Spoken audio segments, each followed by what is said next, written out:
Have you ever noticed how Aldi and Lidl are often right next to each other? It looks strange. Why wouldn't they spread out to cover more customers? The answer comes from game theory, and it explains why businesses sometimes make decisions that seem irrational.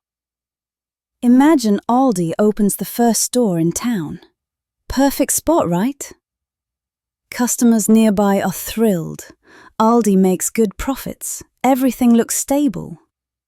But then Lidl looks at the map and thinks, if I build my store far away, I'll capture the customers in the other neighborhoods and I won't have to fight with Aldi. So Lidl places a store on the other side of town. For a moment, both win. Aldi dominates one half, Lidl dominates the other.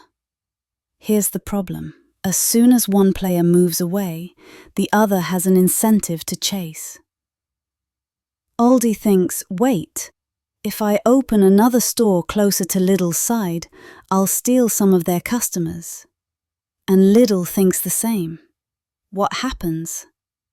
Slowly, both drift towards the center of town because that's the only way to block the other from stealing customers. It's exactly like two kids fighting for the biggest slice of cake.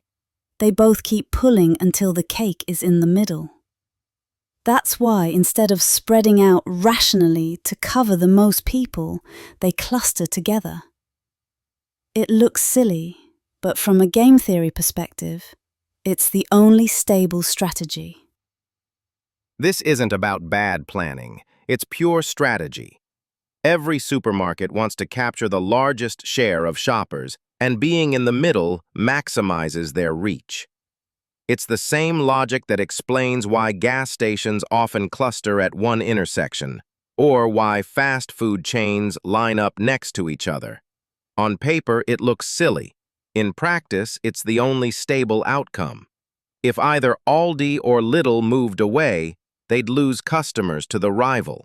So even though spreading out would serve shoppers better, the competition forces them into the same spot. And this is exactly why Aldi and Lidl are often neighbors. Each one is terrified of leaving the other with an advantage. Both companies know their rival attracts the same kind of price-sensitive shoppers. If Aldi opens in your town, Lidl has a huge incentive to build nearby, otherwise Aldi dominates. But if Lidl builds next door, they at least split the market. It's not cooperation, it's competition at its purest. Two rivals locked in a strategic standoff, both ending up in the same place because moving apart would be worse. Game theory shows us why companies don't always act in ways that maximize convenience for us. Aldi and Lidl aren't trying to make shopping easier. They're playing a mathematical game to protect their market share.